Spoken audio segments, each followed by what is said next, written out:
like a good time to start. Can everyone hear me okay? Not really? Can you hear me now? Yeah. Okay. I was hoping not quite so many people would come. So that's not a great start. This talks about making bigger games with Unity. And maybe one of the things I should say first is don't.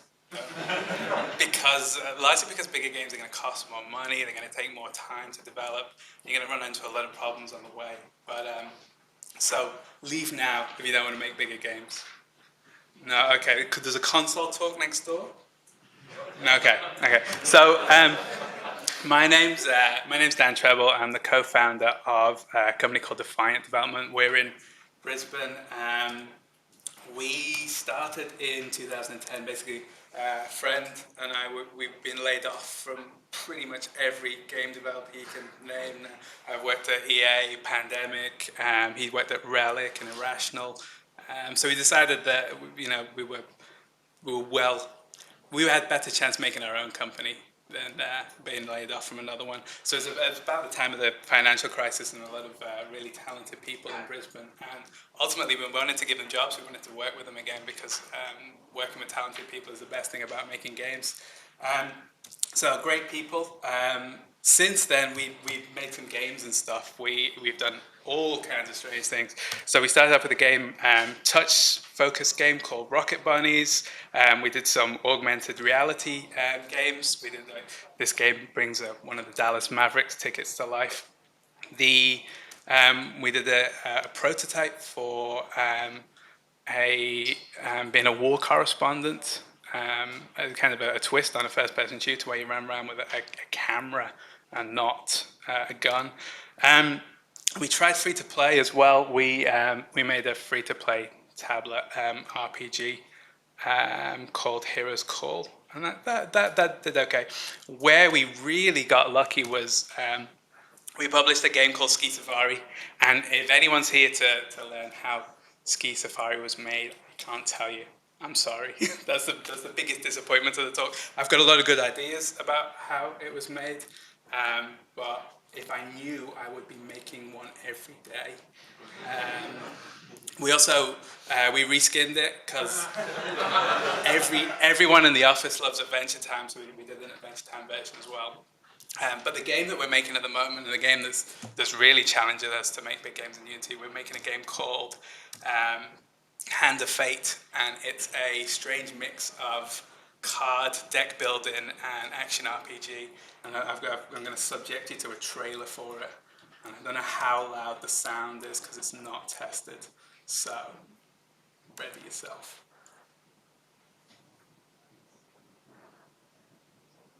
There's no sound at all. If there's no sound at all, imagine that woo sound you hear in the Pacific Rim trailer a lot.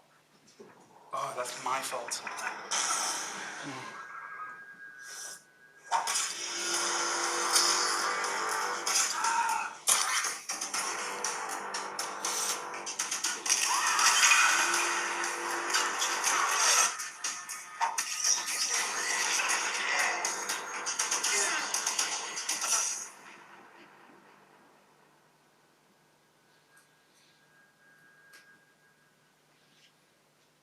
So it says PS4 and Steam. It's also coming to Xbox as well, and we're trying to wrap it up at the moment. So the thing about, you'll notice that they're very, very different games, and all but one of them was built in Unity.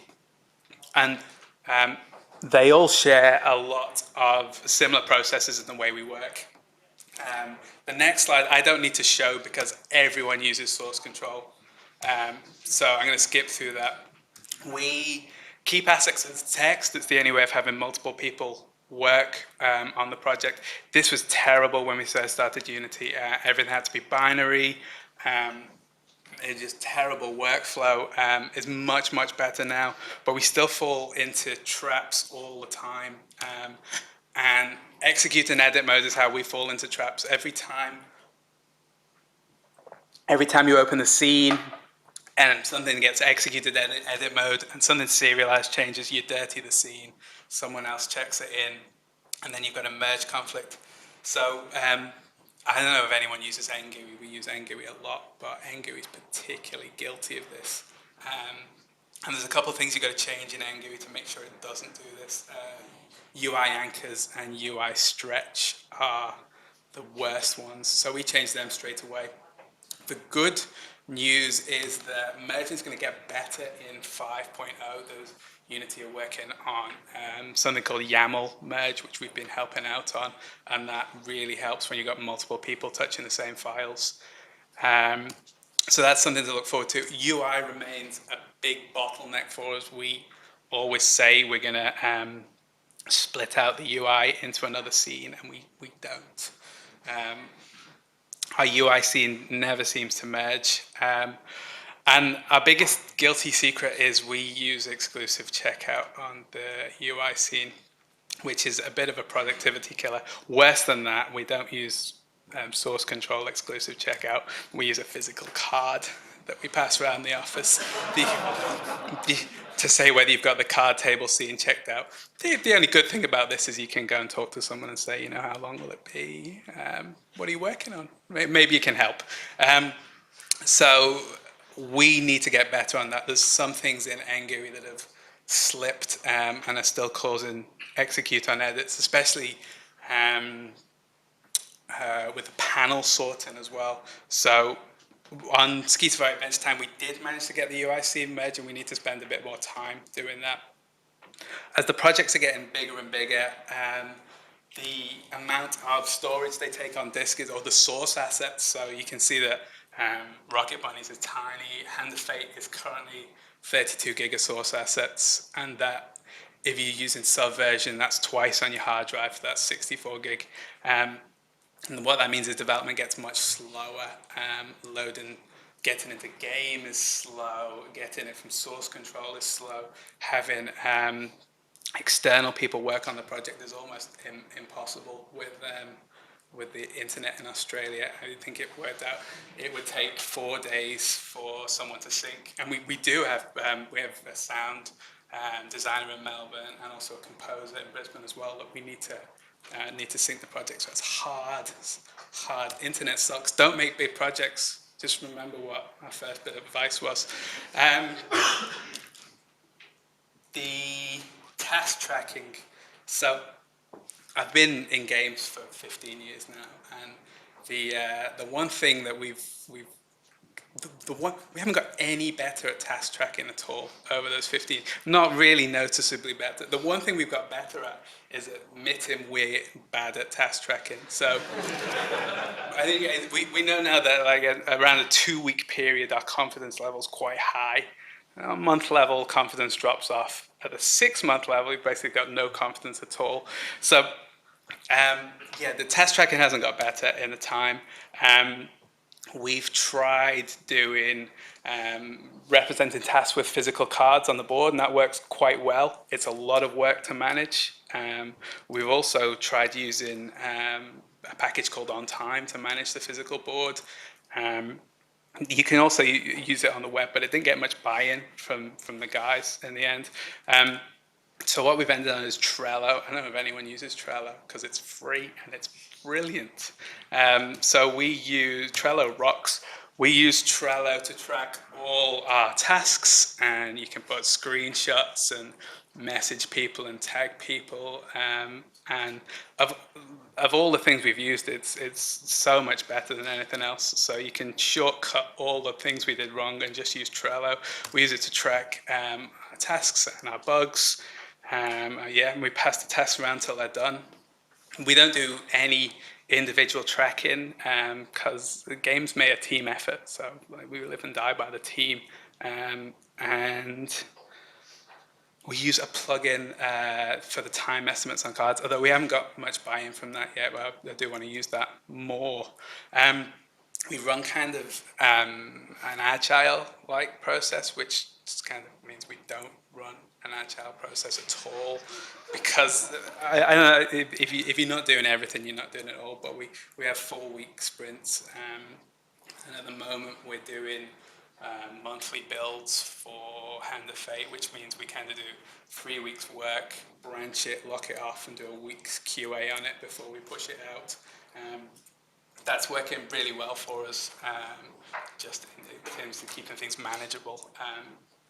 We do sprint planning where the stakeholders get together and work out what's important for the game coming up.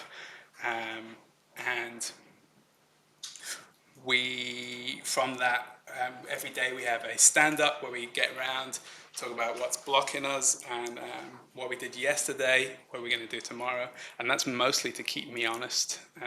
So I have to get up in front of the team. Everyone has to get up and say what they did. That's really important to us. When we're not in a build cycle, at the end of the cycle, we have a demo day to show off what we did, and that helps keep the course of the project going as well, so everyone knows what people are working on and what's important to the game at that time. Something that we've found really useful is the asset store. It's awesome. I don't think you ever get too big for the asset store. It's the first place we look for a solution. Even if we end up coding something ourselves, we'll often buy something on the asset store and then as inspiration to see if we can do it better. Universal Ragdoll Creator wasn't very good, but what we wrote was much better. I think we own every Prime 31 plugin that they sell. There's a lot of assets in Hand of Fate, and there's stuff there that I would like to write, and I could easily write, like the color correction, the amplify color, that first one there, or the color grading. I really wanted to write that, but I just hadn't got round to it, and the art director was getting annoyed with me, so it worked out much better buying it from the asset store. It's better than what I would have written, and it's far more usable too. It comes with documents, whereas mine one wouldn't. It plugs into Photoshop and stuff like that. If you're doing anything with gamepads, you want something called In Control. With Hand of Fate, we decided that mobile was getting hard, and we were gonna try and target things with gamepads instead. In Control is awesome. It just takes the pain out of setting up gamepads. C input's really good. I think Sean from Lunar Lander put us onto that. If you're going to do keys, that's great as well. And then obviously Ngui's on the list. So this is the top is a screenshot from Hand of Fate in March, and the bottom is a screenshot from Hand of Fate in October. And it's the same level, and yes, we've been working on it quite a long time. So in the top, you can see that we've got the Fantasy Horde skeletons. We just picked up those skeletons off the asset store, but we did our own animations for them. In the bottom screen, you can see that we've completely replaced them with our skeletons now. Same with the trees. We've got the trees off the asset store. The rocks came from the top down mobile. They're still in there. We found the things that really upped the level of the game were Marmoset Sky Shop. That was the physically based rendering plugin. That absolutely raised the bar. You can see the terrain grass shader there, and then the character has the image based lighting on as well, and that really helps show off the normal maps in the character, because we spent a lot of time generating these normal maps, and you can see how flat they are in the top screenshot. Next up, you can't see it so much here, but it shows off more in the card table screen. But something that I wrote 2 skin shaders again, but mine weren't that good and weren't that documented. And so the pre-integrated skin shader was awesome for us. On top of that, there's a lot of full screen effects being added, fog, height fog, depth of field, and bloom. And that all help to push the game to the next level. Now, one thing we found with Unity is you start to get more and more assets in there. 32-bit sucks. We are constantly running out of memory. This is in the editor. So they've come up with a couple of tricks for this. Turns out that you can you run out of memory a little bit quicker on OS X, so your Windows machine's better. We switched build machines from OS X to Windows for that reason. The other way to fix stuff is to dynamically load it, resources and asset bundles. Every time I touch asset bundles, I lose a week of my life, and I'm not in a better place. So I think they fixed asset bundles in 5. I really hope so. It's quite easy as you're making games to develop big linkages from a small little prefab that references the texture, massive texture, references all the effects for that, references all the audio for that, and before you know it, you've just dropped everything in the game. And that happens to us all the time. If you have a build machine, and I'll cover that in a minute, running the build with no graphics gets you a bit of extra memory as well, which means you can delay stuff you should be doing a bit longer. Something we found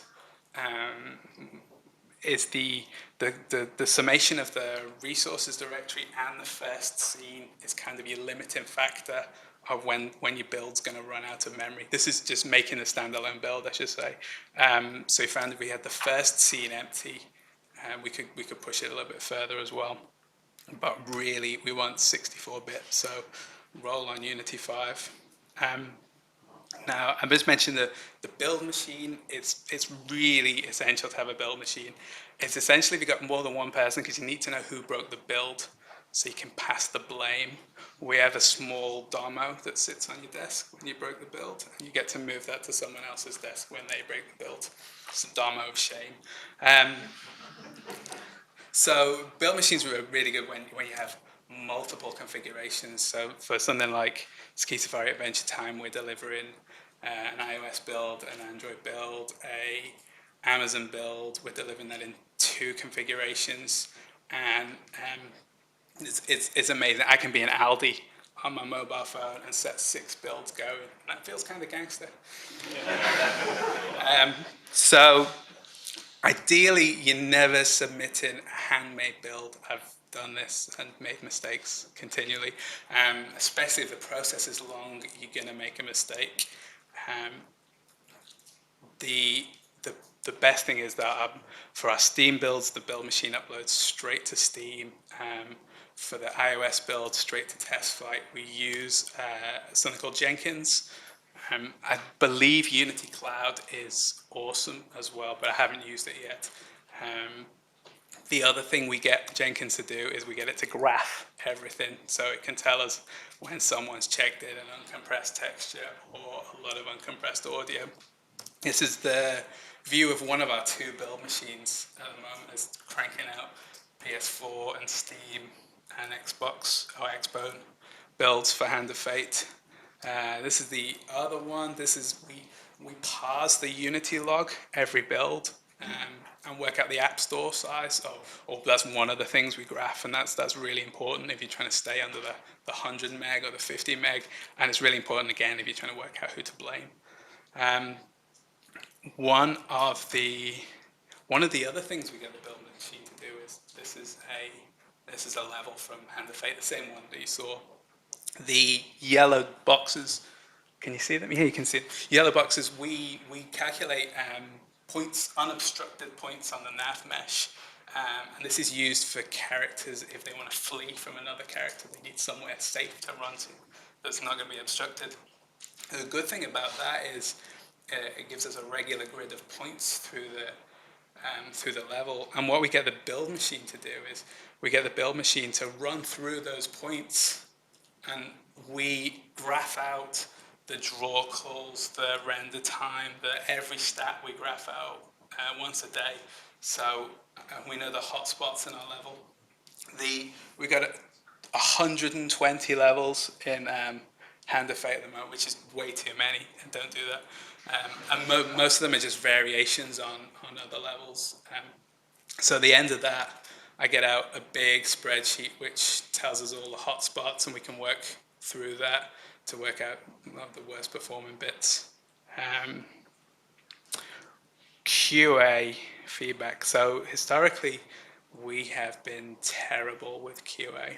And that's just because we're a really small studio with limited testing abilities. What we've what what we found is by your second or third game, you've really burnt through your friends and family quickly, and no one wants to play your game anymore. Also, your mum will play Ski Safari, but she's not that into Hand of Fate, so you can't get them to play every game. Um, One thing that's been amazing is we did a Kickstarter for Hand of Fate, and it was a lot of work. I think it took 4 weeks to prep the video, and during it we launched Ski Safari Adventure Time, which was a really bad thing to do. Don't do that. But one of the best things out of the Kickstarter is the kind of the quality of feedback we've got. I really wasn't expecting people to take time to write such long form and really thought out feedback. They told us the combat was crap, which it was, and eventually we fixed it. But no, the feedback has been amazing. We're also on early access for Steam. And again, I was really worried about people's reactions to the game and not playing a finished product. Would they realize they weren't playing a finished product? But they've been really understanding with us, and again, giving us great bugs and great QA. We didn't go into Kickstarter for amazing feedback. We made it for money, to be honest with you. But I think I'd go in just for the feedback next time. If it's something you can kickstart, it's having 1,200 people passionately play your game and tell you about it is worth more than any money you'll get back from Kickstarter. Same with early access. Again, they're so nice that they're doing the QA for you. Such great people, but it's amazing to get that feedback, and I'd absolutely do early access again.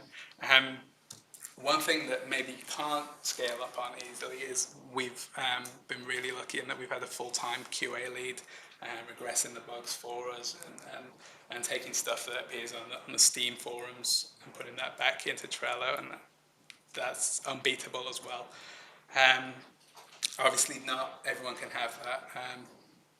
So yeah, I do Kickstarter and early access again.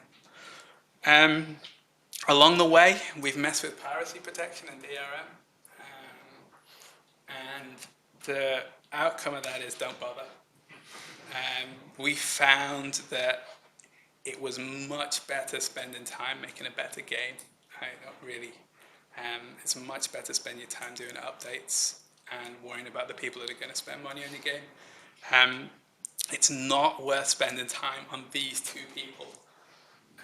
And we've actually, we got some stats that said that we added DRM to one of our games and looked in the analytics of who we actually converted from the pirates to a sale, and it was basically no one. So it's really hard to get it in your head to not worry about piracy at all, but don't worry about piracy at all. It's good that people are paying your game, and eventually they'll come and pay money for it if they really like it. Localization. So I'm quite strict in that if I see any artists put in text in textures, I cry and I wail until they stop. So we're quite good now that we keep everything in a Google Docs spreadsheet.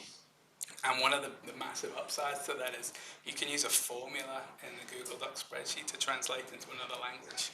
Now, you'd never ship this, because apparently that's offensive to people. But it's great for testing that the pipeline works and that you can switch between different languages, and you can check that once you switch it to a language you don't know, any of them you can't read everything on the screen, because if you can read something, you haven't done it. We've done Arabic before. Arabic's horrible. It requires all kinds of hacks, especially to Engu. So Arabic's a right-to-left language. And that has complications, not just in the fact that you need to reverse all your strings, also you need to pair up words so that the cursive flows through them. Not only that, if you ever split anything over multiple lines, it's all reversed as well. So we've done it, but if you can avoid doing Arabic, really do.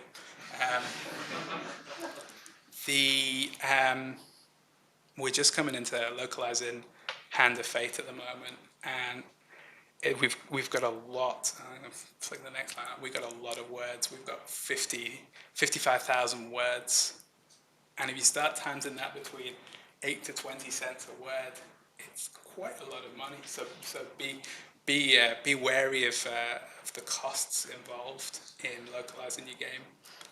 It's also going to take 4 weeks as well, which is just a long time.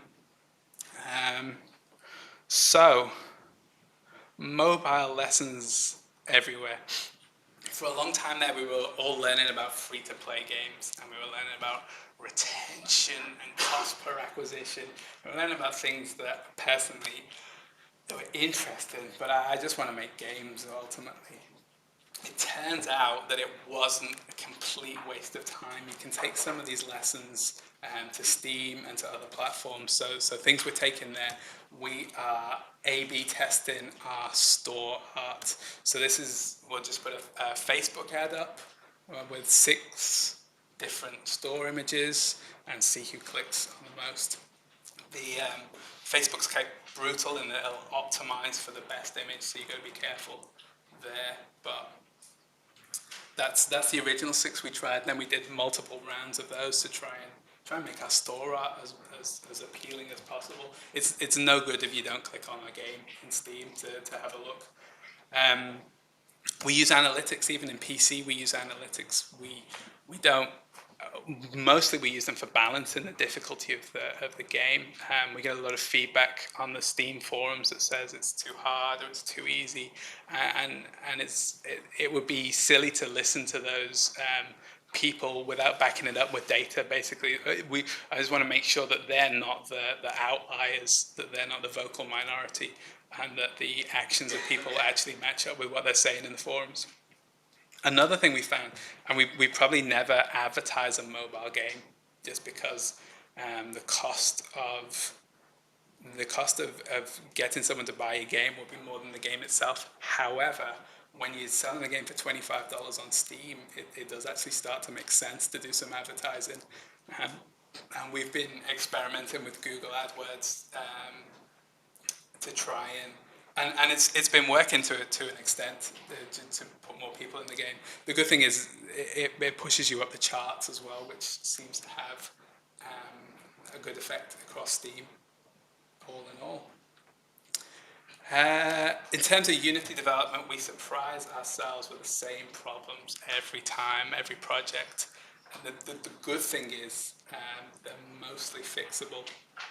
So every game we've ever done has too many draw calls.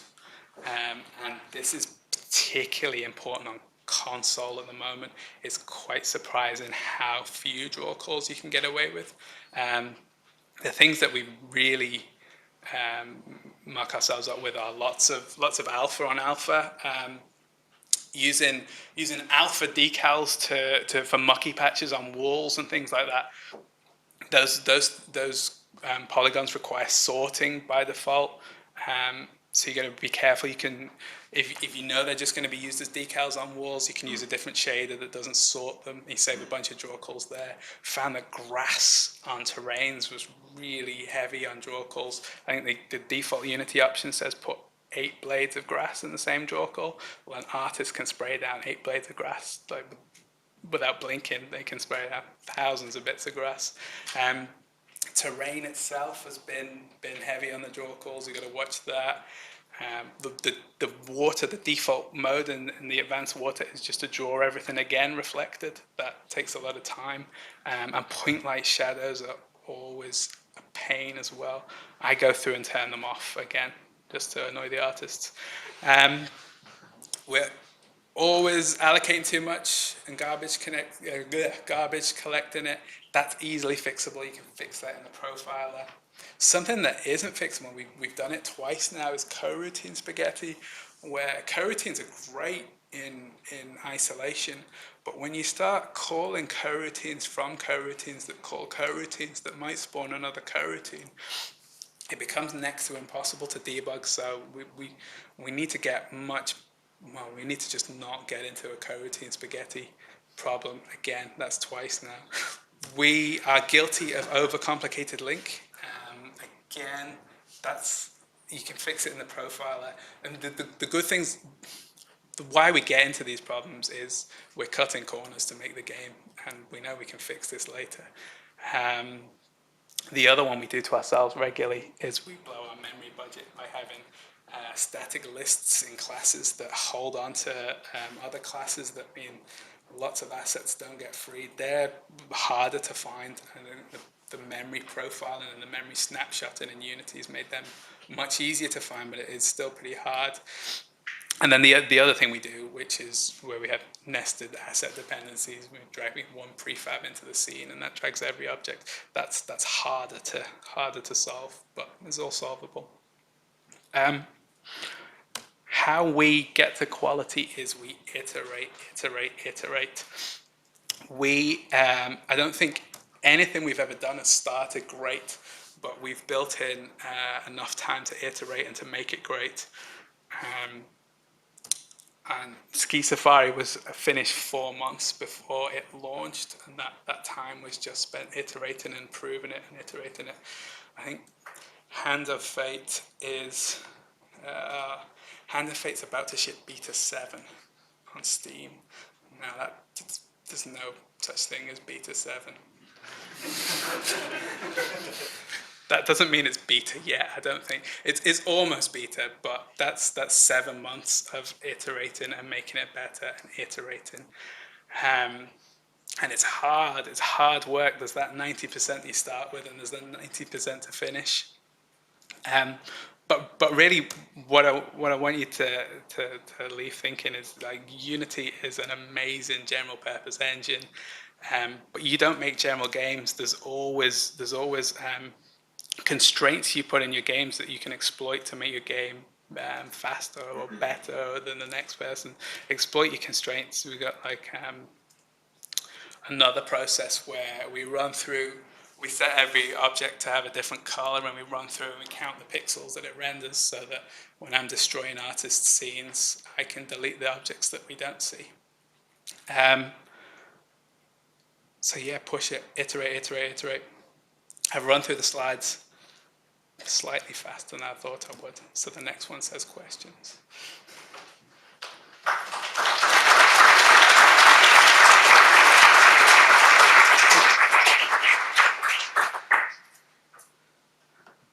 Yes? Two things. I was just wondering if you end up shipping with MVP assets or No, we'll absolutely end up shipping with some environmental art. We'll end up shipping, obviously, with NGUI, with color correction, with Marmoset. Where we spent a lot of time this time was the art director really didn't make him buy stuff from Turbo Squid in the asset every time, and he makes him very sad. And he's like, there's one project I don't want. I want to concept the characters right through. I don't want to buy everything from the asset store. So the characters we've made custom. You said you A/B the store images and text. Yep. Do you do that just a few days of each one and do some stats? No, Facebook actually allows you to do 6 images at one time, which is really good. Well, actually, I don't know if it's really good. It means you're going to make 6 images. So. Did you find they varied a lot? The results? Sorry, I'm trying to flick back to where they were. What we found was that Facebook, if one image gets a click, that's all it starts showing. It's got this auto optimization feature. So we had to run the rounds quite quick, because otherwise Facebook would just settle on one image, and that's the only image it would ever show. So can anyone guess what image we went for? People probably know. Bottom left. Bottom left? No, the bottom right. Sorry, top right. Top right tested, came off top, best in 3 rounds of testing.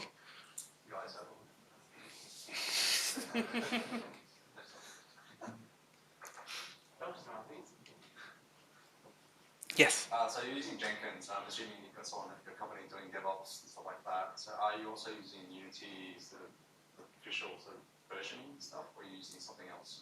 Oh, we use Subversion internally. If Perforce had been free for 20 users when we started, we'd probably be using Perforce. They all work.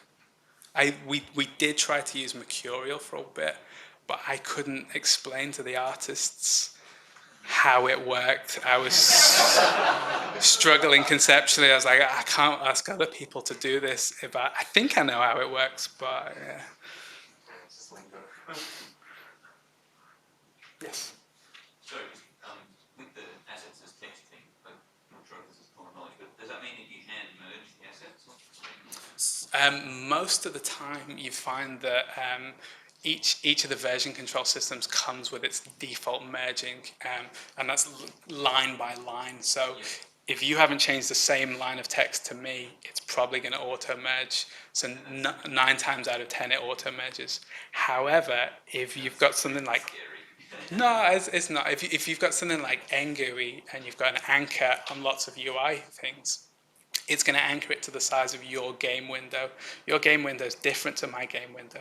So you're going to change a bunch of positions, a bunch of transforms, and I'm going to change the same transforms, and that's when problems happen. So avoiding unnecessary changes to the scene is what's really important. So most of the time, the auto merging stuff. 99% of the time, the auto merging works, and then the stuff coming in 5. That's even better than auto merging because it knows the structure of the files, the YAML files, and how objects link together, and it can track changes much better. Yes. Hi, you talked a little bit about like the automatic performance counting and objects, for instance. Doing any more kind of like automated testing, functionality tests, regression tests, anything like that, or anything along those lines? We don't do unit tests or regression tests. We probably should. I guess the companies we're largely old school C and C++ programs, which is not an excuse. We probably should do things like that. But I was basically wondering how you managed to do that on a large project. It sounds like the answer is you don't. This is about me confessing as much as it's about you learning. It's about me confessing as to what you can get away with. Sorry. Yeah. So what was the last thing? I missed the last thing you said about when you color every object. So I like deleting objects that artists put down. Gives me a great sense of purpose. But I particularly like deleting ones you never see. So what we do is we assign each object its own individual color, and it's unique. It's a hash based off the instance of the object. And then we use a replacement shader to draw the objects with that color. We don't do obviously you can't do any transparent stuff, but then that gives me a reading at the end of how many pixels you saw for each object. And if it's 0, it's gone. Couldn't you use the on-render callback? It's more accurate than the on-render callback. The on-render callback gets called when the bounding box is in the fustom. So This is But it could still be blocked by something, but it's different. Could be occluded, yeah. It's pixel level occlusion.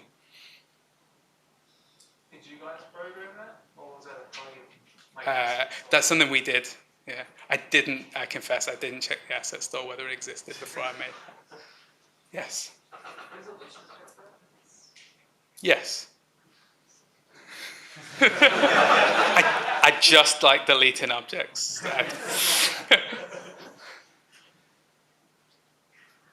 Anyone else?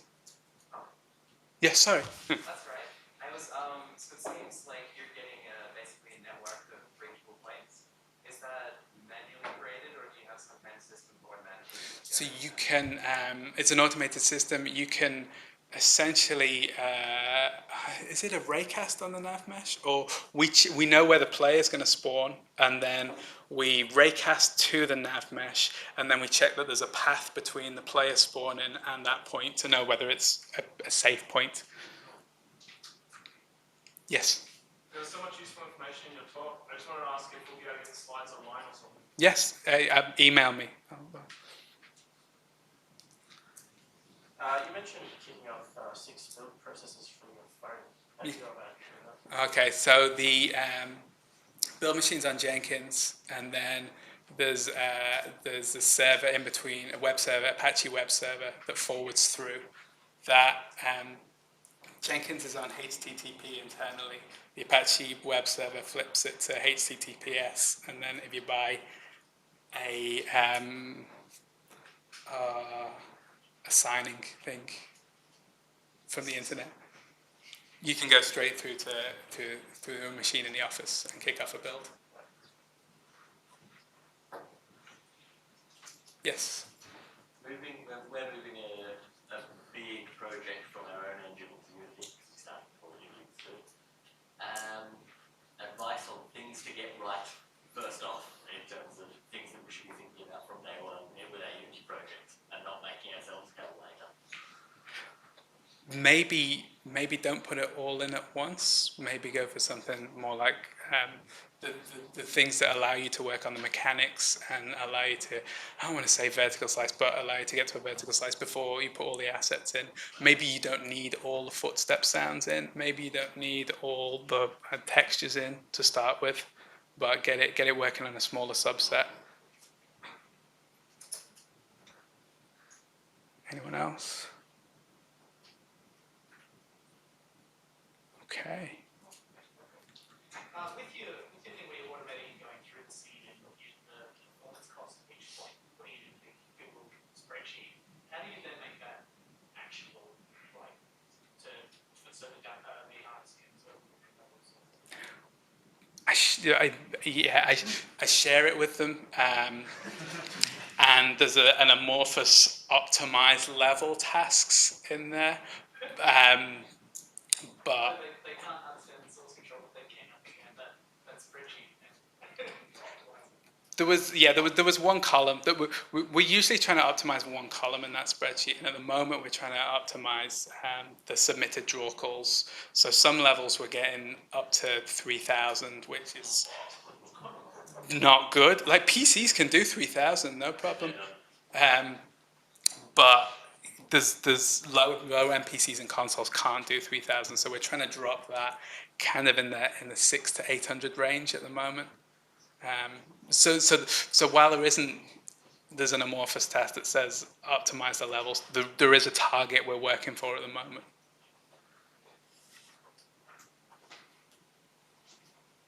Any other questions? Okay. Thank you very much for your time, guys.